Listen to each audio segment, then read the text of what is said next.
Assalamualaikum warahmatullahi wabarakatuh. Kita berjumpa sekali lagi bahagian kedua berkenaan dengan array. Okey, sebelum ni saya dah terangkan bagaimana kita nak menggunakan array dari segi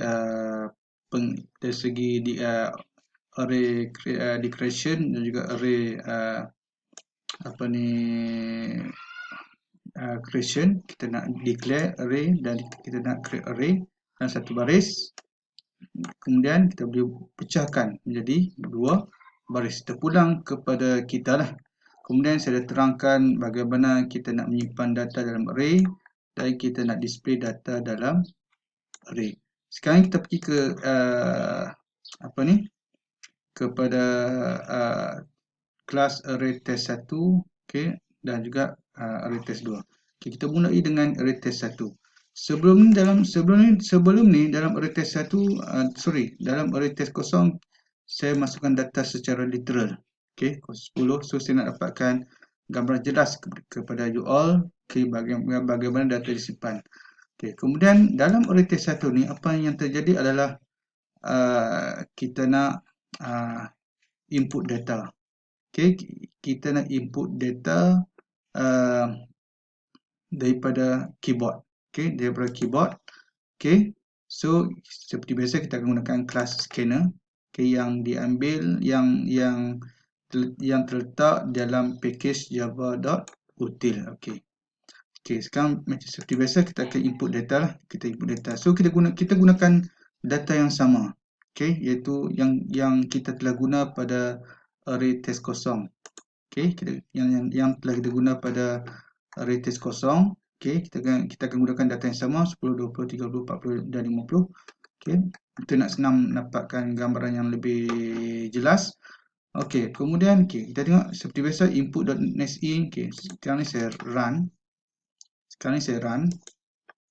Okey, saya run enter 5 integer data. So bila saya masuk data, saya akan terus ke bawah lah, sebab saya gunakan ln. Okey, ln bermaksud dia akan pergi ke new line. So katakan saya masuk 10. Okey, 10 ni adalah yang saya key in untuk baris ni. So bermaksud 10 ini akan diberikan kepada item kosong. Kemudian saya enter, saya masuk 20, sama juga 20 untuk second key in. So dia akan simpan dalam item 1. So you dapat macam ni lah. Okay.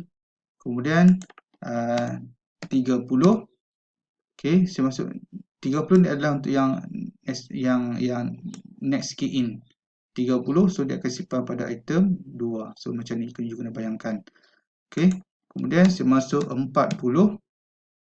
Okay, 40 yang ni lah, 40. So 40 dia akan simpan pada item pada indeks 3. 40 simpan pada item indeks 3. Kemudian saya masuk 5, enter lagi. Yang 50 ni adalah yang ni. Okey, so 50 akan disimpan pada array item pada indeks 4. 50 akan disimpan pada array item pada indeks 4. Okey, itu. Selepas tu apa yang terjadi? Okey, habis. Okey, apakah yang terjadi selepas ni? Okey, kita cuba tengok pada Word file array test 1. Array test 1. Mana array test 1? Okey, di sini. Contoh tadi bila saya masukkan 10 disimpan dalam, contoh tadi di mana ya? Saya ulang balik. Bila saya masukkan, saya key in 10. So, saya ulang semula. So, dia akan simpan. Okey, contohnya saya masukkan 10. So, dia akan simpan di sini. Kemudian saya enter 20. Okey, untuk next key in. So, dia akan simpan 20. 30 disimpan pada, okey, 30 di mana? 30 sini disimpan pada, saya guna yang di sini dah senang. 30 disimpan pada item indeks 2 sini. Kemudian 40 akan disimpan pada item indeks 3. Item indeks 3 iaitu 40. Kemudian 50 disimpan pada array item pada indeks 4 iaitu 50. Okey, itu yang terjadi bila you key in data. Okay, tapi yang ni maksud bila saya key in ni, so last kali dia akan jadi seperti ni lah. Okay, yang bila dah dapat ni, saya ulang balik lah. Sepatutnya yang ini, yang you kena bayangkan apabila statement ni di execute oleh sistem. Okay, this one, okay, you kena bayangkan gambaran seperti berikut. Tapi yang ni, contoh you masukkan tadi, contoh di, itulah, saya buang benda ni. Contoh, saya key in 10, so dia akan letak 10 pada item index kosong. Okay, kemudian saya key in 20 disimpan pada item index 1. Kemudian saya enter 30, saya key in 30, dia akan disimpan pada item index 2. Kemudian saya enter 40 yang ni, 40 ni, saya disimpan pada item, array item pada index 3. Kemudian saya enter yang last kali 50 disimpan pada item index 4. Okey. Itu kaedah kita nak mendapat gambaran. Okey, so sekarang ni semua data telah disimpan. Okey, telah di-execute oleh sistem. Okey, kemudian sekarang ni kita kita nak kira jumlah. Ini saya buat paling simple sebab nak dapatkan gambaran untuk memudahkan pemahaman. Okay, so sum ni adalah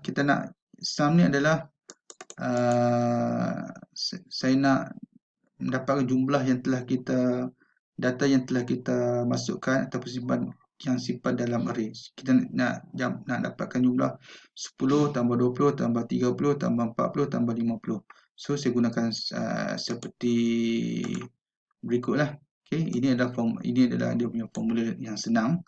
Okay, so item kosong, item 1 sehinggalah item 4. Okay, so you boleh tengok di sini lah. Okay, sama aja. Okay, so seperti biasa, seperti mana yang kita tengok bila kita nak print data, apabila data telah disimpan, sama seperti kita nak melakukan proses pengiraan. Okay, item kosong, apakah data yang disimpan pada item kosong? 10 ditambah dengan item pada indeks 1 iaitu 20. Item yang disimpan, data yang disimpan pada item indeks 2 iaitu 30. Tengok. Kemudian array item yang disimpan pada indeks 3 iaitu 40. 40.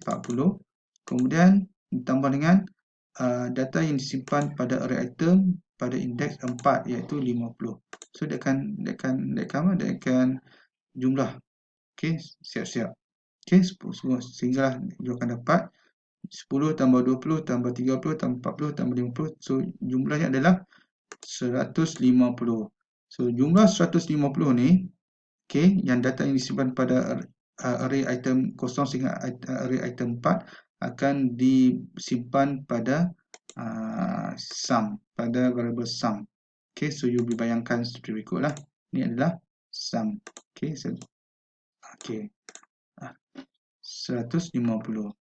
Okey, itu so itu saja berkenaan dengan array test 1. So apa beza? Array test kosong saya masuk data secara literal.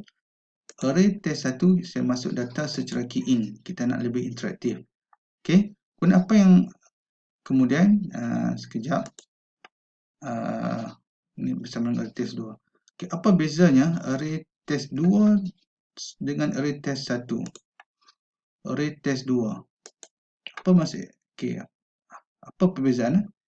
Dia sama je antara array test 1 dan array test 2, cumanya array test 2 ni adalah lebih user friendly.